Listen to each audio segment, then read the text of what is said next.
And as I said, we're going to have 85 pieces for that sort of tell the story of this progression in art, where we started and how it all went. This gallery will be where the original Barthes are. And Barbara said, our curator said, at some time that the Barthes are mostly coming from the East Coast, and so she has dealt with Guggenheims and all kinds of really fancy people to get them all sorted and down. Many of his sculptures, he spent over 2 solid years here on the coast. He's originally from the Panhandle, or lives in the Panhandle of Florida. And so he spent 2 years over here of his own time and his own money, traveling around and finding these oak trees and sculpting these oak trees. And I'm just fascinated the way he looks at it. I guess most artists, he looks at it and sees the animals. He does mostly, animals. He said this was, last time he spoke to my tour group, he said this was a self-portrait because his name's Marlin and this is a Marlin. This is also the only one that's painted. Down to the west end of Biloxi, and of course Highway 90 is our main east-west thoroughfare. We then of course have Pass Road, which is just inland a little bit. As I mentioned, our beaches are the longest man-made beaches in the world, and they've been trying different methods to keep more of the sand on the beach, and as much as trying to put some of that orange fencing, and now this area they're trying to bring back to the natural forestation or beach area that it would look like if it was completely natural, and that would be with the sand dunes and the sea oats and the seagrass and this type of thing.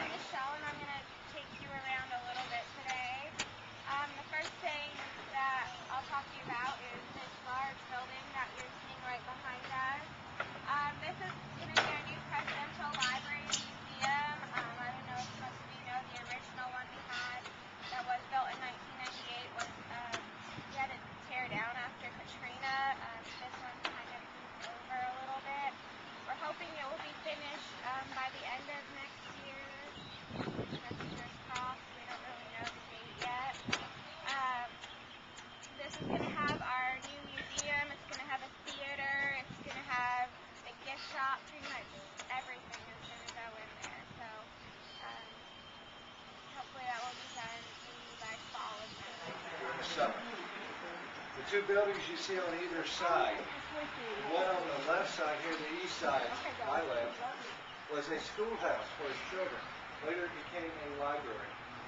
The other one was a spare home, a guest house. For many years it was called a Methodist circuit rider home. How many know what a circuit rider is? Jerry does, I know. Jerry, tell them what a circuit rider was.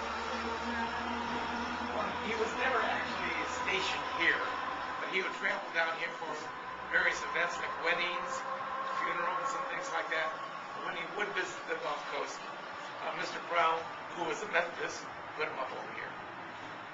In later days, when this is the Davis home, their oldest daughter, Margaret Hayes Davis, when she and her family would visit, that's where they would stay. To this day, our board of directors, if they have out-of-town guests, they put them up over there. So that's the functioning guest cottage. By the way, there's nobody in there today. I can see that. There's first open. That shows you the bedroom. To ferry passengers out to Ship Island, you can throw shore there. Before the hurricane, we were carrying upwards of 70,000, and we were just getting back to reaching our pre-hurricane numbers before the oil spill, but we're going to rebound again and start rebuilding. The island is beautiful.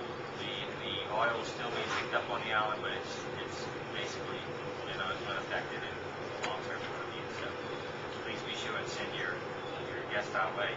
The Schumetta family's been running the boat since 1926 out to the island. A lot of history. There's floor puzzles and little things they can do over the lots of blocks, wooden blocks. Right below us is like a treasure chest full of dressing clothes. Dinosaurs, zoo animals, little rod things, little tent they can spend camping in.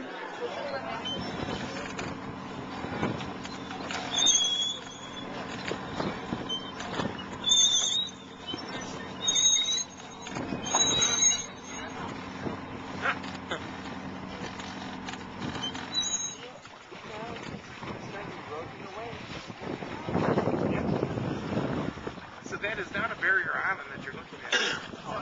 That was connected to the mainland at one time.